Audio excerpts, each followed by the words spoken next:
जो बजट ऊपर से पास होता है वो शायद यहाँ तक आता आता सिकुड़ जाता है। और यहाँ पर सेफ्टी के पर्पज से भी बहुत ख़राब स्थिति है, क्योंकि हम महिलाएं हैं और महिलाओं को बहुत ज़्यादा दिक्कत आती है सेफ्टी पर्पज से। और ऊपर आप इसे देखिए, ये कितना सुंदर लग रहा है, ऐसा लग रहा है जैसे अभी अभी यहाँ पे बनवाया हो। और जो सरकार ने बजट पास करा था वो सारा बजट जो पैसा था वो इस पर आकर चिपक गया हो। अब देख धूल जमा हुई है, शायद यहाँ पर काफ़ी समय से इसकी साफ़ सफाई नहीं की गई।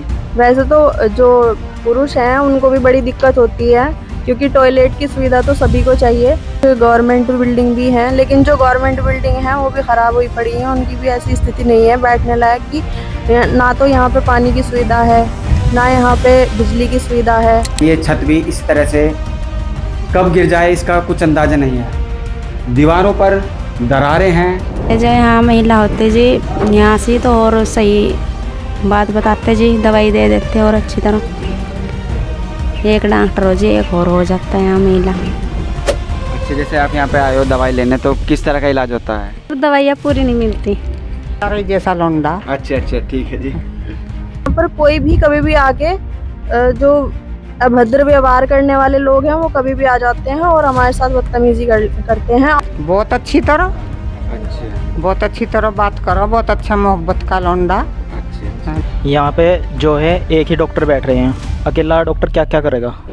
यहाँ पे पानी की समस्या ये है कि जो आधा गांव है, आधे गांव का पानी सही है और आधे गांव का है जो जोड़ के पास किनारे पे बसे हुए हैं सब, उनका पानी जो है ख़राब है। महिला डॉक्टर आ जा और क्या ना जो ये टूप टाप हो, ये जिस तरह खा जो दाद किसी को इस तरह हो रहे, कमजोरी की दवाई मिल जा, खून की दवाई मिल जा, बस यही चाह रहा हो। तो उसकी भी कमी रहती है, उसकी वजह से हम बहुत मरीजों को यहाँ से रेफ़र करना पड़ता है, या फिर उनको दवाइयों की सुविधा जो उन्हें दवाइयाँ चाहिए वो वाली दवाइयाँ यहाँ पे नहीं मिल पाती हैं।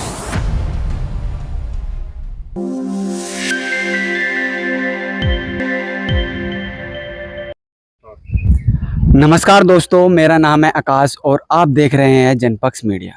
दोस्तों, आज हम आए हैं सहारनपुर ज़िले के लखनौती गांव में। आज का हमारा मुद्दा है वो आपकी और हमारी ज़िंदगी से जुड़ा हुआ मुद्दा है। आज हम आए हैं हेल्थ एंड वेलनेस सेंटर पर, जिसे उत्तर प्रदेश सरकार आरोग्य मंदिर कहकर पुकारती है। दोस्तों, ये रास्ता है जो हेल्थ एंड वेलनेस सेंटर तक जाता है, लेकिन वहाँ तक जाने से पहले आप देखिए जो इसकी यहाँ का रास्ता है वो कितना बेकार है। यहाँ पर जो है किस तरह से पानी भरा हुआ है। बरसात के मौसम में आप सोच कर देखिए यहाँ पर क्या स्थिति होती होगी। जो हेल्थ एंड वेलनेस सेंटर में जो कर्मचारी वहाँ पर काम करते होंगे, उन्हें किस तरह से यहाँ पर जो है इस रास्ते से पार करके जाना पड़ता होगा। तो दोस्तों, आगे हम चलते हैं हेल्थ एंड वेलनेस सेंटर पर। मैं आपको आगे बढ़ने से आपको पहले बता दूं, हेल्थ एंड वेलनेस सेंटर यहाँ पर प्राथमिक उपचार होता है। जैसे आपको बीपी की समस्या है, बुखार की समस्या है, या जो प्रेग्नेंट महिलाएं होती हैं या उन्हें टीकाकरण लगाना हो तो वो सब हेल्थ एंड वेलनेस सेंटर पर ही होता है। और हेल्थ एंड वेलनेस सेंटर जो है उसे CHO, ANM और आशा वर्कर मिलकर जो है उसे चलाते हैं। और थोड़ा सा मैं आपको इसके बारे में बताना चाहता हूँ। जितनी भी सरकारी जो स्वास्थ्य से संबंधित नीतियाँ आती हैं वो सब आरोग्य मंदिर के द्वारा ही जो है ज़मीन पर लागू होती है। क्यों? क्योंकि ये गांव ग्रामीण क्षेत्रों में और शहर से दूर क्षेत्रों में बनाए जाते हैं, ताकि जो जनता से जो जुड़ी हुई समस्याएं हैं, जो प्राथमिक समस्याएं हैं, उन्हें लोकल स्तर पर ही उनका इलाज उन्हें मुहैया हो सके। तो जो हेल्थ एंड वेलनेस सेंटर है उसमें CHO, ANM और जो है आशा वर्कर्स की अहम भूमिका होती है। अभी पिछले दिनों से जो CHO हैं और जो ANM हैं वो आंदोलनरत है। अभी हमें पिछले दिनों देखने के लिए मिला कर्नाटक में, महाराष्ट्र में, हरियाणा में और उत्तर प्रदेश में भी जो है CHO और ANM ने जो है आंदोलन किए थे। उनकी कुछ मांगे हैं। जैसे एक मांग है उनकी कि उनकी जो वेतन है, मासिक वेतन है, वो बहुत ही ज़्यादा कम है। उन्हें भी सही जो है माहौल मुहैया नहीं कराया जाएगा। उनकी जो है स्थिति, उनकी मांगे नहीं मानी जाएंगी तो वो कैसे जो है लोगों तक इलाज पहुंचा पाएंगे। तो अब हम जो यहाँ पर आए हैं उनकी CHO की क्या मांगे हैं, उन्हें किन तरह की समस्याओं का जो है सामना करना पड़ रहा है, उन सभी विषय के बारे में यहाँ के जो CHO है कार्यरत, हम उनसे बात करने आए हैं। आप देख सकते हैं जो सामने आयुष्मान जो है आयुष्मान आरोग्य मंदिर है, आप देख सकते हैं सामने है। लेकिन उस आयुष्मान आरोग्य मंदिर की, हेल्थ एंड वेलनेस सेंटर की, जिसे उत्तर प्रदेश सरकार मंदिर कहकर बुलाती है, लेकिन उस मंदिर की जो है आप स्थिति सामने देख सकते हैं किस तरह से जो है पेंट उखड़ा हुआ है। तो इसी के साथ पहले हम आपको जो है इसका ये जो है आयुष्मान आरोग्य मंदिर, इसका हम आपको दौरा कराएंगे। यहाँ पर जो इसकी स्थिति है वो कैसी स्थिति है, और फिर जो यहाँ के जो कार्यरत CHO हैं और जो महिला CHO भी है, उन्हें किन तरह की समस्याओं का सामना करना पड़ रहा है। तो चलिए जो ये आरोग्य मंदिर है, इसकी जो ढांचा है वो हम आपको दिखाएंगे।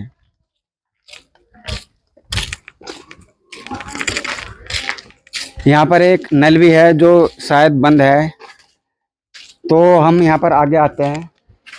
आप इस दृश्य को देख के जो विकास का पैमाना है उसे लगा सकते हैं। जो बजट ऊपर से पास होता है वो शायद यहाँ तक आता आता सिकुड़ जाता है। क्यों, ये बात मैं क्यों बोल रहा हूँ, आप देखिए इधर जो है यहाँ का जो नल था वो शायद उखाड़ के ले गया कोई, या फिर वो काफ़ी समय से इसका यहाँ पे कोई रिपेयर उसे नहीं कराया गया। यहाँ पे पानी की भी कोई जो है सही जो है सहूलियत नहीं है, नल नहीं है। और देखिए किस तरह से यहाँ पर कूड़ा जमा है, पेड़ उगाए हैं और कूड़ा करकट जो है बहुत बुरी स्थिति है। हम देखते हैं जहाँ गंदगी होती है वहाँ मच्छर पनपते हैं, लेकिन आप देख सकते हैं कि यहाँ पे भी कितनी गंदगी है। और ऊपर आप इसे देखिए, ये कितना सुंदर लग रहा है, ऐसा लग रहा है जैसे अभी अभी यहाँ पे बनवाया हो। और जो सरकार ने बजट पास करा था वो सारा बजट जो पैसा था वो इस पर आकर चिपक गया हो। आप देख सकते हैं कितनी बढ़िया स्थिति में है ये, आप समझ सकते हैं मैं क्या कह रहा हूँ। देखिए इधर सरिये हैं और ततैयों के यहाँ छत्ते हैं, जो कोई यहाँ पर इलाज कराने आएगा वो उन्हें यहाँ पर वे काट सकते हैं। और कितनी जर्जर स्थिति में यहाँ पर जो है ये पूरा हेल्थ एंड वेलनेस सेंटर है। ये सिर्फ इसी हेल्थ एंड वेलनेस सेंटर की स्थिति नहीं है, बल्कि पूरे जो देश भर में जिसे आरोग्य मंदिर कहकर सरकार द्वारा बताया जाता है, उस आरोग्य मंदिर की कितनी बुरी स्थिति है। तो इस रूम के हम अंदर जाते हैं। बहुत ही जो है यहाँ की बुरी स्थिति है। तो इस क्या आप स्थिति देखें, यहाँ पर धूल जमा हुई है, शायद यहाँ पर काफ़ी समय से इसकी साफ सफाई नहीं की गई। और आप छत देख सकते हैं, ये छत पूरी सीलन खाई हुई है और मानो ऐसे लगता है ये भी जो है जिस तरह मजदूर छत से गिरकर सहतूत बन जाता है, ये छत भी इसी तरह से कब गिर जाए इसका कुछ अंदाजा नहीं है। दीवारों पर दरारें हैं, छत सीलन खाई हुई है, यहाँ पर धूल जमा हुई है और इतनी बुरी स्थिति में जो है यहाँ पर CHO, ANM और जो आशा वर्कर्स है वो यहाँ पर काम करते हैं। तो चलिए जो यहाँ की स्थिति है और जो यहाँ पर कार्यरत CHO है हम उनसे बात करेंगे। जो यहाँ की CHO हैं, जो कार्यरत CHO हैं, हम उनसे बात करेंगे कि ये जो आरोग्य मंदिर है इसकी जो मरम्मत कब से नहीं हुई है, और जो है यहाँ पर अच्छा खासा इंसान भी आ जाए तो भी बीमार पड़ सकता है। पर कार्यरत CHO जो है वो हमारे साथ मौजूद है और यहाँ की स्थिति के बारे में और यहाँ की जो हमने आपको अभी इसके अंदर की स्थिति दिखाई थी वो उसकी कब से मरम्मत नहीं हुई है, तो उसके बारे में जो CHO है वो हमें बताएगी। तो आपका बहुत बहुत स्वागत है जनपक्ष मीडिया पर। धन्यवाद। मेरा नाम दिव्या भारती है और मैं एक CHO के पद पर कार्यरत हूँ। और यहाँ पे जो सेंटर की स्थिति है, सब जगह पे मतलब अपने रेंटेड भी हैं कुछ सेंटर, कुछ गवर्नमेंट बिल्डिंग भी हैं, लेकिन जो गवर्नमेंट बिल्डिंग है वो भी ख़राब हुई पड़ी हैं। उनकी भी ऐसी स्थिति नहीं है बैठने लायक कि ना तो यहाँ पे पानी की सुविधा है, ना यहाँ पे बिजली की सुविधा है प्रॉपर तरीके से। मतलब जैसे 9 से 4 बजे हमारा ड्यूटी का टाइम है और यहाँ पर सेफ्टी के पर्पज़ से भी बहुत ख़राब स्थिति है, क्योंकि हम महिलाएं हैं और महिलाओं को बहुत ज़्यादा दिक्कत आती है सेफ्टी पर्पज़ से। हमारे साथ कोई अदर स्टाफ भी नहीं रहता है जो पूरा दिन हमारे साथ रह सके। तो आपने जैसे अभी हमें बताया कि यहाँ पर जो है सुरक्षित बतौर महिला यहाँ पर सुरक्षा की समस्या है। आप देख सकते हैं पीछे इधर जो है पूरा जंगल का रास्ता है और जिस रास्ते से हम आए हैं वो भी कोई सही रास्ता नहीं है। तो आप बतौर महिलाएं आपको किन समस्याओं का सामना करना पड़ता है, और जब आप उन समस्याओं का जो है सरकार के पास अपनी शिकायत करती हो तो उन समस्याओं का किस तरह समाधान करा जाता है, या आपकी समस्या सुनी भी जाती है फिर नहीं सुनी जाती, उसके बारे में थोड़ा सा और विस्तार से बताइए। देखिए, मैं एक महिला हूँ। वैसे तो जो पुरुष हैं उनको भी बड़ी दिक्कत होती है, क्योंकि टॉयलेट की सुविधा तो सभी को चाहिए, बिजली की सुविधा भी सभी को चाहिए और पीने के पानी की व्यवस्था भी सभी सेंटर्स पर होनी चाहिए। और जैसे मैं महिला हूँ तो मुझे यहाँ पर ट्रांसपोर्टेशन की बहुत ज़्यादा दिक्कत होती है, आने जाने में असुविधा होती है। और यहाँ पर पूरा जंगल का एरिया है, मतलब ये जो सेंटर्स बनाए गए हैं गाँव से बाहर बनाए गए हैं, तो यहाँ पर कोई भी कभी भी आके जो अभद्र व्यवहार करने वाले लोग हैं वो कभी भी आ जाते हैं और हमारे साथ बदतमीजी करते हैं। और अगर इस पे हम कोई कार्रवाई करते हैं या प्रशासन को इस चीज़ के बारे में बताते हैं तो वो कोई उस चीज़ पे फोकस नहीं करते हैं। आप देख सकते हैं जो CHO दिव्या जी हैं, उन्होंने हमें जो बताया स्थिति के बारे में, कितनी दयनीय स्थिति है। और जो पूरे देश में महिला सशक्तिकरण या महिला सुरक्षा का डंका बजाया जाता है कि हमारे देश में महिलाएं सुरक्षित है, CHO होने के बावजूद जो एक कम्युनिटी हेल्थ ऑफिसर है, एक ऑफिसर को भी कितनी तमाम तरह की समस्याओं का सामना करना पड़ रहा है। और जो उनके साथ यहाँ पर व्यवहार किया जाता है और जो उन्हें आने जाने की समस्याएं हैं, एक अधिकारी होने के बावजूद उन्हें ये सब जो सहूलियत मुहैया नहीं कराई जाती सरकार की तरफ से, और अधिकारी नाम दिया गया है उस तरह से यहाँ पर सुविधाएं जो है मैं देख पा रहा हूँ नहीं दी जा रही। तो क्या सही है जो अधिकारी बतौर अधिकारी आपको जो है आपको सहूलियतें मिलनी चाहिए थी, सुरक्षा, चाहे वो सुरक्षा का मामला हो, यहाँ पे काम के घंटे का मामला हो, वो मिलती है उस अनुसार? देखिए, यहाँ पर 12 प्रकार की सेवाएं दी जाती हैं, उसमें से कुछ सेवाएं हैं जो प्रॉपर्ली तरीके से दी जा रही हैं, क्योंकि उसके लिए सामान की भी ज़रूरत होती है, जो लॉजिस्टिक होता है जो ज़िले से या ब्लॉक से मिलता है हमें, तो उसकी भी कमी रहती है। उसकी वजह से हम बहुत मरीजों को यहाँ से रेफ़र करना पड़ता है, या फिर उनको दवाइयों की सुविधा, जो उन्हें दवाइयाँ चाहिए वो वाली दवाइयाँ यहाँ पे नहीं मिल पाती हैं। तो जिस तरह की यहाँ पर मेडिसिन की सुविधा है, 58 प्रकार की दवाइयाँ होती हैं यहाँ पे। तो कुछ बीमारियाँ ऐसी हैं जो साधारण सी बीमारियाँ हैं, जैसे उल्टी है, दस्त है, इनकी दवाइयाँ यहाँ पर उपलब्ध नहीं होती हैं, इनके लिए हमें मरीज को रेफ़र करना पड़ता है। तो बस यही सब चीज़ें हैं। ठीक है, जैसे आपने हमें अभी बताया, तो एक चीज़ और सवाल है मेरा आपसे कि यहाँ पे बतौर आप CHO काम कर रही हैं, तो किस तरह के कामों को आपको हैंडल करना पड़ता है? क्या आपका काम सिर्फ यहाँ पर दवाइयाँ देना है? दूसरी चीज़, जो दवाइयाँ हैं वो आपको खुद जाकर लानी पड़ती है या वो सरकार द्वारा सेंटर पर ही पहुँचा दी जाती है? देखिए, जैसे कि मैंने आपको बताया, यहाँ पर 12 प्रकार की सेवाएं दी जाती हैं, 14 तरह की जांचें की जाती हैं, लेकिन इनका जो भी लॉजिस्टिक है या मेडिसिन है वो सारी सुविधा हमें खुद ही अरेंज करनी पड़ती है। हम यहाँ से इंडेंट करते हैं ऑनलाइन, फिर हमें डिस्ट्रिक्ट पर गाड़ी भेजनी पड़ती है ट्रांसपोर्टेशन के लिए, मेडिसिन के लिए, फिर वो ब्लॉक पर आती है, फिर वहाँ से हमें दोबारा रिक्शा या कैसे भी अपना जो साधन होता है उससे हमें वो दवाइयाँ यहाँ पर लानी पड़ती है।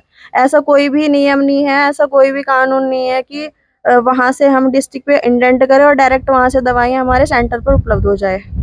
और जो 14 प्रकार की जांचें होती हैं उनमें से भी हमारे पास कुछ ही जांचें उपलब्ध हो पाती हैं, बाकी जो जांच हैं उनकी हमें टेस्ट किट नहीं मिलती, कभी कुछ होता है ऐसा, तो कमियाँ रहती ही हैं यहाँ पे।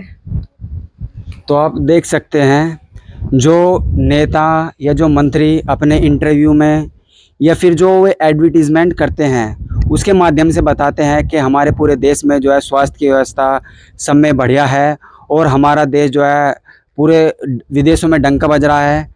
तो आप इस स्थिति से जो अभी हमें CHO ने बताई हैं वो कितनी भद्स स्थिति है और कितनी बेकार स्थिति में वो काम कर रही है, और जो इलाज के संसाधन है, चाहे वो दवाइयाँ हो चाहे रिपोर्ट के संसाधन हो, वो इन्हें खुद ही जुटाने पड़ते हैं। खुद ही जाकर ये दवाइयाँ लाएगी, फिर दवाइयाँ यहाँ पर लाने के बाद उन्हें खुद ही जो है मरीजों तक देगी। तो कितनी बेकार स्थिति में जो है काम कर रहे हैं। दोस्तों, अभी जो आपने देखा था, हम लखनौती गांव में थे। एक नए गांव में हम दोबारा आए हैं। यहाँ पे जो है यहाँ भी CHO का जो आयुष्मान आरोग्य मंदिर है वहाँ उसमें आए हैं हम। तो आप देख सकते हैं यहाँ पर अंदर जाने की जो स्थिति है, कितना बेकार स्थिति है यहाँ पे, जो है पूरा स्थिति बहुत ज़्यादा ख़राब है। देखिए कैसे जो है पानी भरा हुआ है, यहाँ पर महिलाओं को किस तरह से समस्याएं होती होगी। तो यहाँ पे एक गांव और है, यहाँ इसका नाम है साखन कला। तो ग्राम साखन कला जनपद सहारनपुर में हम आए हैं। तो यहाँ के जो सीएचओ है, स्थानीय सीएचओ, वो अभी जो है मरीजों को देखने में व्यस्त है। तो तब तक हम जो यहाँ के स्थानीय लोग हैं, हम उनका जो है क्या रिव्यू है और उन्हें किस तरह का इलाज आयुष्मान आरोग्य मंदिर में, उन्हें किस तरह का इलाज यहाँ पर मिल पाता है, वो हम जानने की कोशिश करेंगे। आइए चलते हैं, जो गांव के स्थानीय लोग हैं हम उनसे बातचीत करेंगे, उन्हें जो है किस तरह का इलाज यहाँ पर मिल पाता है और उनकी क्या मांगे हैं और किस तरह की जो है समस्याओं का वो सामना कर रहे हैं, और जो स्थानीय सीएचओ है उनका मरीजों के प्रति किस तरह का व्यवहार है, वो यहाँ पर आते भी है या फिर नहीं आते। तो चलिए स्थानीय लोगों से बातचीत करते हैं।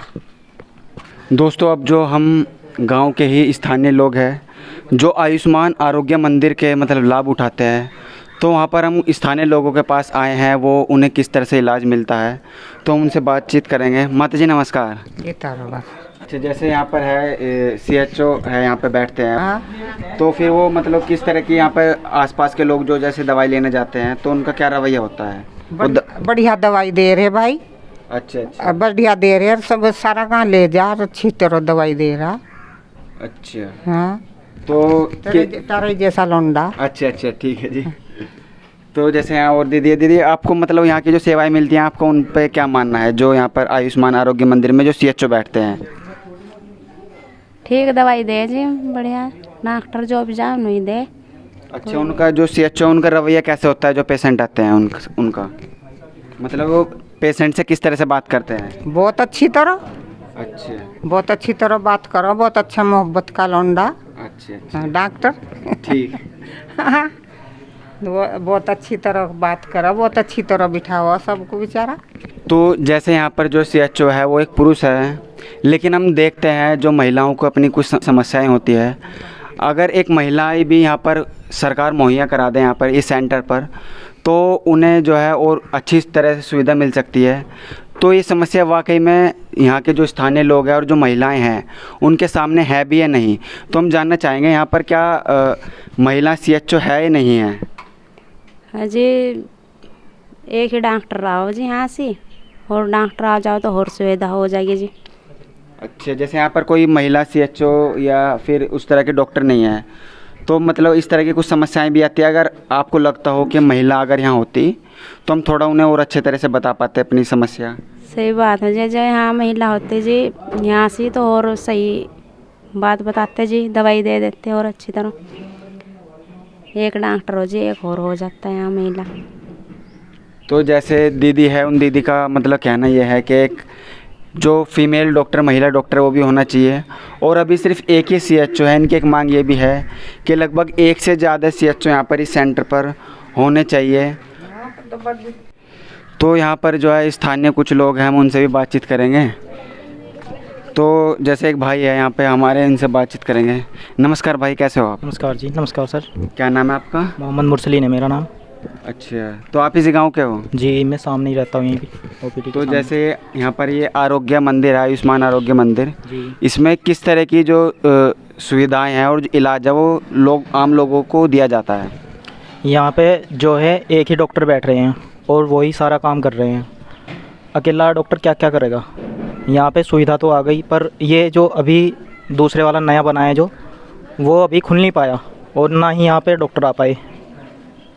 सुविधा तो मिल रही है पर लेकिन पूरी नहीं मिल रही है यहाँ पे। तो जैसे बताए थे सुविधा है, वो सुविधा जो पूरी नहीं मिल रही उसके पीछे भी कारण है। जैसे भाई बता रहे हैं कि यहाँ पर जो है सिर्फ एक ही जो है सीएचओ है, और एक ही सीएचओ होने की वजह से जो है उनके ऊपर काफ़ी काम का दबाव है, जिसके चलते वो जो लोगों को है काफ़ी इलाज नहीं दे पाते। तो जैसे एक कुछ सवाल हो रहा है, जैसे आप यहाँ पे समय से काफ़ी लंबे समय से हो, जो महिलाओं को अगर कुछ समस्या हो तो वो उसका किस तरह से इलाज होता है? क्योंकि यहाँ पर अभी हमारी बात हुई थी, यहाँ पे महिला जो है डॉक्टर नहीं है। जी नहीं है यहाँ पे। महिलाओं को यहाँ पे सुविधा सिर्फ दवाई मिलती है, बाकी और सुविधा नहीं कुछ भी मिलती है यहाँ पे। और जो यहाँ पे जो डॉक्टर है उनका किस तरह का CHO उनका किस तरह का बर्ताव है? लोग डॉक्टर साहब यहाँ पे बहुत अच्छे हैं, कोई दिक्कत नहीं है। अकेले हैं यहाँ पर वो इतना काम संभाल नहीं पाते, उन पे काम ज़्यादा है। यहाँ पे और डॉक्टर भेजने की कृपया करें। तो एक सवाल मुस्लिम भाई मेरा और है, तो गांव में मतलब ये और जानना चाहता कि अभी जैसे हमने लोगों से बात करी थी तो उन्हें काफ़ी एलर्जी की समस्या थी, तो उसका क्या कारण है और यहाँ पर किस तरह की जो समस्या यहाँ पर गांव में है? यहाँ पे पानी की समस्या ये है कि जो आधा गांव है, आधे गांव का पानी सही है और आधे गांव का है जो जोड़ के पास किनारे पे बसे हुए हैं सब, उनका पानी जो है ख़राब है, पीते हुए भी बदबू आती है उसमें से। और यहाँ पे दाद खाज खुजली और जी पथरी वगैरह की समस्या भी बहुत ज़्यादा हो रही है। तो पानी के इलाज के लिए यहाँ पे जो गांव का प्रधान है या फिर सरकार है उनसे कोई मतलब सहूलियत नहीं मिली? नहीं, कोई नहीं मिल रही है। तो पूरा गांव उसी का पानी पीता है, उसे गंदे पानी को? जी, मजबूरी है, बताओ क्या करे फिर, गरीब आदमी है सब यहाँ पे, कोई इतना बड़ा वो तो है नहीं बिजनेस। आप क्या काम करते हो? मेरा सैलून है यहाँ पे। अच्छा, हेयर आपका सैलून है जी। तो देख सकते हैं जो पानी की समस्या जो भाई ने बताई है, काफ़ी जो बीमारी की जड़ है वो कहीं ना कहीं एक पानी होता है जो हम डेली जो है सुबह से लेकर शाम तक जिसमें हम खाना बनाते हैं, पानी पीते हैं, उसे ही उसमें ही जो है नहाते हैं, उसमें ही धोते हैं। अगर पानी साफ़ नहीं होगा तो हमारा जो शरीर है तमाम तरह की समस्याएं, दाद खाज खुजली, फुंसी फोड़े और अलग अलग तरह की जो है समस्याएं हमारे शरीर में उभरने लगेगी अगर पानी साफ़ नहीं होगा, क्योंकि पानी जो है एक बेसिक ज़रूरत है, एक जो सभी को साफ़ पानी की ज़रूरत है ताकि सभी लोग जो है साफ़ पानी पी सके। उसी पानी को बच्चे पीते होंगे? जी, सभी पीते हैं, डंगर वगैरह सब जो भी है। तो बच्चों में बड़े भी है, बच्चों में तो काफ़ी समस्याएं देखने के लिए मिलती होगी। जब आपने अभी देखा होगा, आपको खुजली वाले बच्चा दिखाया है, ये समस्या बहुत ज़्यादा है गाँव में। बच्चों को खुजलियाँ भी है और पथरी भी है। पथरियों का यहाँ पे ऑपरेशन करवाना पड़ता है, 15-15 ml की और 20-20 ml की पथरी हो जाती है। तो काफ़ी आम समस्या है मतलब ये पथरी की? जी। तो आप जो पानी की वजह से ही जो है यहाँ पर कितनी तमाम तरह की समस्याएं हैं जो लोगों में धीरे धीरे बढ़ रही हैं, और छोटे छोटे बच्चे जिन्होंने भी जन्म लिया है, जिन्हें भी इस दुनिया के बारे में नहीं पता, उन्हें भी पानी की वजह से कितनी तमाम तरह की समस्याओं का सामना करना पड़ रहा है। तो भाई आपका बहुत बहुत धन्यवाद जनपक्ष मीडिया में समय देने के लिए। जी, शुक्रिया आपका बहुत बहुत। ठीक है। तो यहीं पर जो है कुछ देख सकते हैं आप, इधर कुछ लोग जो है दवाइयाँ लेके आ रहे हैं। एक बच्चा है, इसके हाथ में भी दवाइयाँ हैं, और इधर एक दीदी है, उनके हाथ में भी दवाइयाँ। एक छोटा बच्चा जो है अपने हाथ में ले रही है। नमस्कार दीदी, क्या नाम है आपका? जी बेबी। तो आप मतलब किस चीज़ की दवाई यहाँ पर लेना आई हो? टांगों में दर्द रह रहा है, अच्छा। दर्द पीड़ रात में उस चीज़ की लेने आए। अच्छा, बच्चे को भी कोई दिक्कत है? जी, खांसी जुकाम। अच्छा, जैसे आप यहाँ पे आए हो दवाई लेने, तो किस तरह का इलाज होता है? जी, इलाज तो ठीक होता है पर दवाइयाँ पूरी नहीं मिलती। अच्छा, क्या कारण, मतलब जैसे आप बोलते होंगे उन्हें CHO को कि दवाई नहीं मिल पा रही, क्या क्यों नहीं मिल पाती दवाई? जितने में बोलते हैं जितनी आती है इतनी देते हैं, जिकर टूपा वगैरह नहीं मिलती। अच्छा। तो जैसे आप एक महिला भी है, तो यहाँ पे जो इलाज हो जाता है आपका? जी। क्योंकि यहाँ पर कोई महिला डॉक्टर तो है नहीं। जी नहीं, महिला आनी चाहिए एक। महिला आनी चाहिए जी। तो उसके लिए आपने इनसे कभी कहा कि महिला यहाँ पे डॉक्टर नहीं है, कि महिला डॉक्टर भी होनी चाहिए? कोई बात नहीं, आप बताओ।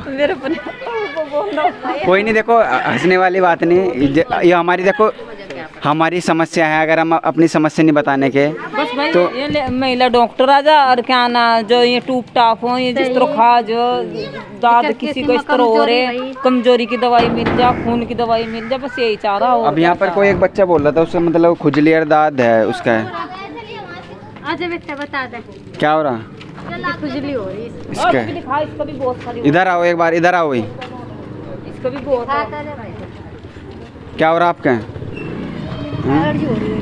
इसका बहुत एलर्जी हो रही, दवाई लेना वो ये भी है। अच्छा, दवाई लेने आते हो तुम यहाँ पे? तो क्या हुआ, जांच नहीं करवाई फिर? नहीं, दवाई भी नहीं लिया? दवाई ले रहे हैं। फिर क्या हुआ? आराम है, आराम है। आराम है पहले से? जो मुख्य रूप से मैं आपको बताऊं, 2 या 3 जो मांगे जो अभी तक लोगों से हमें सुनने के लिए मिली है। पहली चीज़, यहाँ पर एक डॉक्टर है, एक CHO है, वो ज़्यादा भी होने चाहिए वहाँ पर, एक से ज़्यादा होने चाहिए। दूसरी चीज़ जो है, यहाँ पर एक महिला डॉक्टर नहीं है, जिसके बतौर महिलाओं को काफ़ी समस्याओं का सामना करना पड़ता है। तीसरी चीज़ ये है यहाँ पर दवाइयों का अभाव है, दवाइयाँ यहाँ पर पूरी मौजूद नहीं है। और यहाँ पर मशीनें जो है होनी चाहिए, यहाँ पर मशीनों की भी जो है कमी है, जिसके चलते उन्हें बाहर प्राइवेटों में जो है भारी फीस देकर अपना इलाज कराना पड़ता है। तो इस तरह की जो है समस्याएं हमें यहाँ पर जो है देखने के लिए मिली है।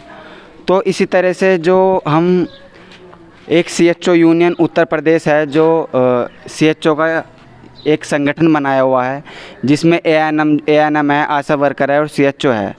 बतौर उनका संगठन वो किस तरह से इन सभी समस्याओं को हल करेंगे। जैसे अभी हमें पता चला कि जो एक CHO है उसके ऊपर भी काफ़ी काम का दबाव होता है, और अगर एक CHO की स्थिति बेहतर नहीं होगी तो किस तरह से वो जो है ज़मीनी लोगों तक अपनी आवाज़ पहुंचा पाएंगे। तो हम CHO यूनियन उत्तर प्रदेश के जो लोग हैं उनसे बातचीत करेंगे, कैसे वो इन सभी समस्याओं का जो है सामना करेंगे और कैसे वो अपनी आवाज़ उठाएंगे। तो चलिए हम चलते हैं, जो CHO यूनियन उत्तर प्रदेश है उनके जो लोगों से मिलेंगे।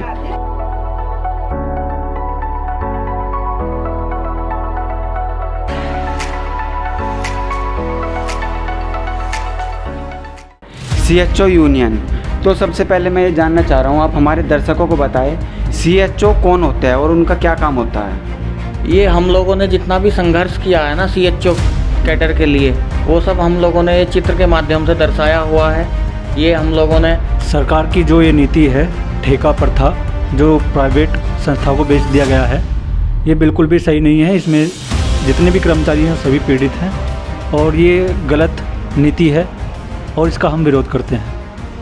तो इन 80 से 90% कर्मचारियों की ये मांग है कि उन्हें, तो देखो मिलना ना मिलना वो तो पार्ट है, मगर मेन चीज़ यही है कि हम आगे किस तरह से बढ़ रहे हैं। तो अब कहीं ना कहीं लगता है कि प्रदेश स्तर पर हमें बढ़ के आगे बढ़ चढ़ के हिस्सा लेने की आवश्यकता है। और ये केवल सामुदायिक स्वास्थ्य अधिकारियों का संगठन नहीं होगा, जैसे हमने अपने बैनर में दर्शाया हुआ भी है